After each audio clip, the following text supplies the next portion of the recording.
Hi guys, it's Chris at Cork and Crown, back in my cider shed with some more cider to try. And it's from Ross on Wye, and it's one I thought I'd tried before, but I hadn't. What is it, Chris? Excellent question. It's a single variety, and it's called White Norman. White Norman. I'd never heard of it until I saw it on their list, so I think I'll get myself some of that. Try it out. So it's 5.6%. This is pressed October 2019, bottled September 2020, batch D52.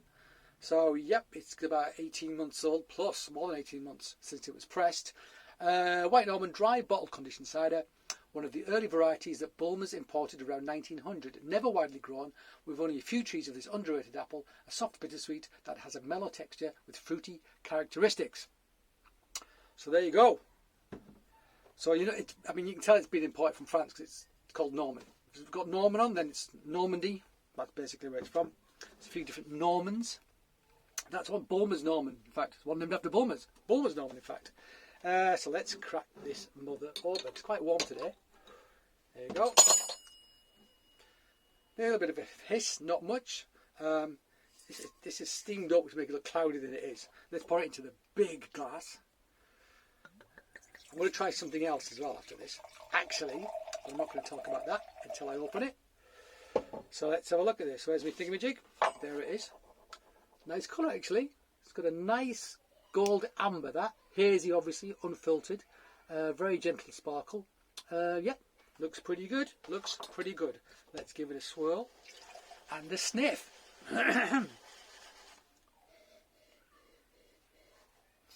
Smells like a cider apple.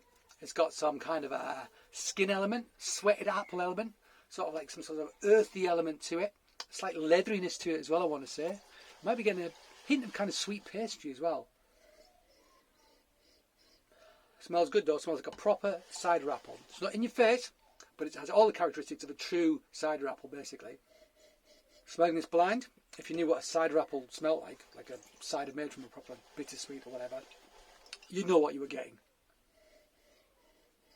Nice. Quite round though, not low acid, so it's a bittersweet, so you'd expect it to be low acid. Let's try it.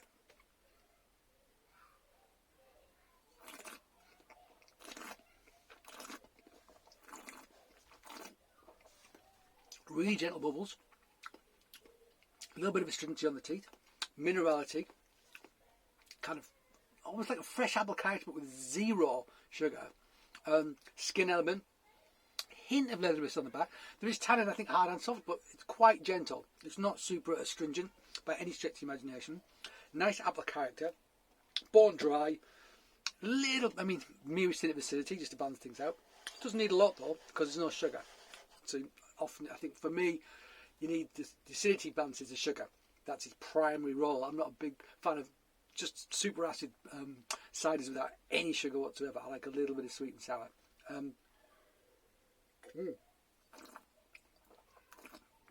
5.6%.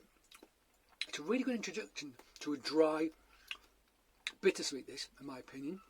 There's nothing, no spiky edges, nothing really. It's got all the characteristics, but they're kind of gentle. They're in check. It's only 5.6%. I must say it's nice and cold, and it's really hot, and I'm really enjoying it. I have to say it's refreshing, even though it's got cider apple characteristics. That's a great thing. Great thing. Good introduction to a proper cider. This it really is.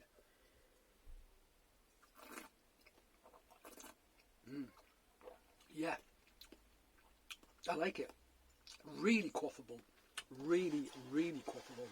And some of these ciders get up to like 8.4%, 5.6. It's not low alcohol, but by traditional cider standards, it's pretty low alcohol. If you let a bit of sweet or a bit of sharp fermented dry, usually you're looking at like 6% plus every time, minimum 6%. So get 5.6% dry.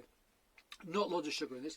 Don't know if that's characteristic of this apple or just characteristic of the vintage or a little bit of both. Not sure. But a really, really, really quaffable and good introduction to a bittersweet apple. Absolutely. So, I'm going to try something else now.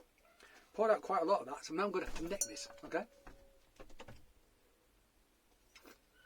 Something on the roof of the shed. I don't know what it is. Cat. Could be a squirrel. Bloody squirrels. Jesus Christ. They're demolishing our garden. They look cute when you first see them, and they dig everything up, and you think, maybe I'll buy a gun. Jesus Christ. I haven't bought a gun, but,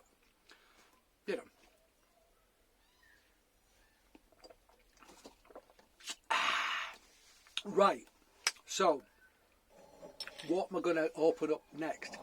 It's one I've opened before, quite a while ago. Forgot I had any. It got buried under a pile of other things, which is kind of fortuitous actually, because I discovered it and it was a very nice thing to discover. So I've got several. The rest are going in the online shop. This one's mine. I'm going to open it tonight, and it is Flaky Bark. Flaky Bark Blend 2, no, Batch 2, pardon me, 2017, Ross on Wye. I mean, such a rare thing. Flaky Bark, our most iconic pear. Just 6 mature trees exist of this variety on the planet. I think I mentioned that in a recent video. This pear is everything: slight natural sweetness, a burst of funk on the nose, a dash of lemon, a delicate drop of astringency. It is drinkable and memorable, and it is a true testament to the nature of perry. Varieties identified and planted centuries ago are providing us with such gifts today. Well, I said it.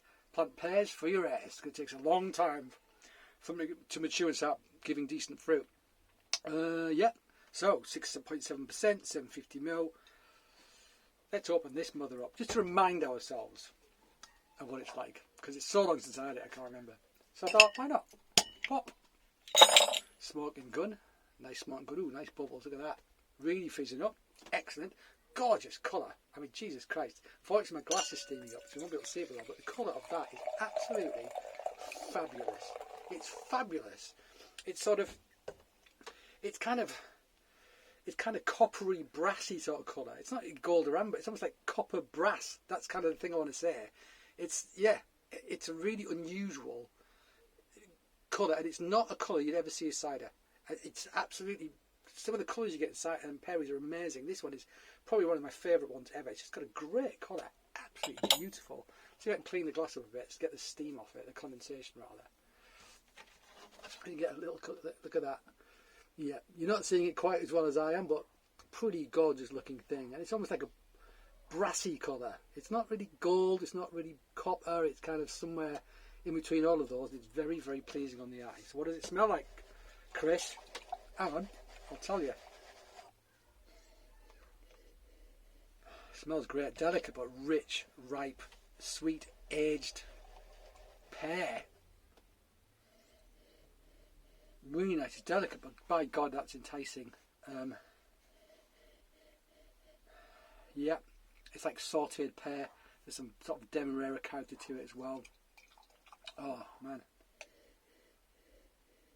delicate and rich is what it smells like, and it smells amazing. It smells really, really good. Really good. Cheers.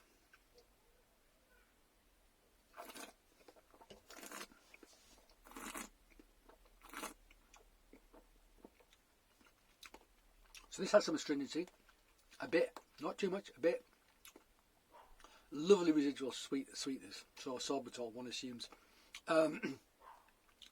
Quite an earthy pear character though, and then there's almost like a, I would say like a toffee element on the back end as well. Very delicate though, really delicate. Minerality. This needs to warm up. It's almost too cold. I'm going to throw some on the floor there if I'm not careful. But lovely nose, delicate but very inviting. Almost like a banana character. Exotic banana character as well when I say it.